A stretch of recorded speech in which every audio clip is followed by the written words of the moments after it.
పునీత కుత్బెర్ట్ bishop, Britain అద్భుతకారుడు, మతసాక్షి, క్రీస్తు శకం 635 నుంచి 687 వరకు. ఈ పునీతుని మావాడు అని ఐర్లాండు, స్కాట్లాండు, ఇంగ్లాండు దేశస్థులు వాదిస్తూ ఉంటారు. అయితే పునీత బెడే గారు చెప్పిన ప్రకారం అయితే వారు బ్రిటన్లోని ఉంబ్రియా మండలంలో ఉత్తర ప్రాంతానికి చెందినవారు. మంచి క్రైస్తవ కుటుంబంలో క్రీస్తు శకము 635లో పుట్టారు. కానీ వారి బాల్యదశలోనే తల్లిదండ్రులు చనిపోవటం వల్ల అనాథగానే పెరిగారు. కొంతకాలము గొర్రెల కాపురిగా పనిచేసి జీవనము గడిపారు. మెర్మియా రాజ్యపాలకుడైన పెండే రాజు తమ ఉత్తర ఉంబ్రియాను రాజ్యంపై దండెత్తి వచ్చినప్పుడు తమ దేశం తరపున ఈ పునీతుడు యుద్ధములో పాల్గొన్నారు.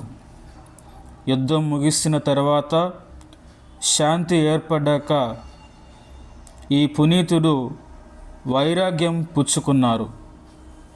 తాను ఒక క్రైస్తవ గురువై దేవునికి భటుడు కావాలని ఆశించారు. బాల్యంలో తాను ఊహించినట్లుగానే మఠంలో ప్రవేశించి గురువుగా అభిషిక్తులయ్యారు. దేవుడు వారి యందు అనేక అద్భుతాలు ప్రదర్శనలు చేశారు.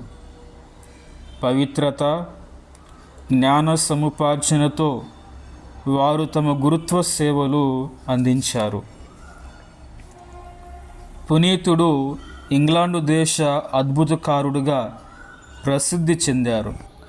వీరి భౌతిక దేహము దుర్హము కెథీడ్రల్లో భద్రపరచబడింది.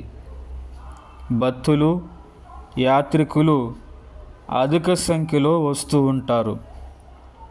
వారు మరణించిన 400 సంవత్సరాల తర్వాత వారి సమాధి తెరిచి చూడగా వారి శరీరం ఎలాంటి దుర్వాసన లేక శిథిలము కాక యథాతరంగా ఉండటం గొప్ప విశేషం.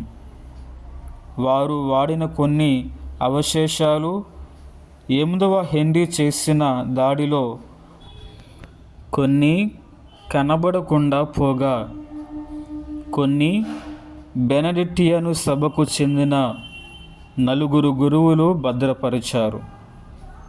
పునీత కుత్బెర్ట్ గారు ఓడ ప్రయాణికులకు పాలక పునీతులుగా శ్రీ సభచే ఏర్పరపబడ్డారు. ధ్యానాంశము: సకల పుణ్యములకు సహనం అనేది మూల సంరక్షకురాలు.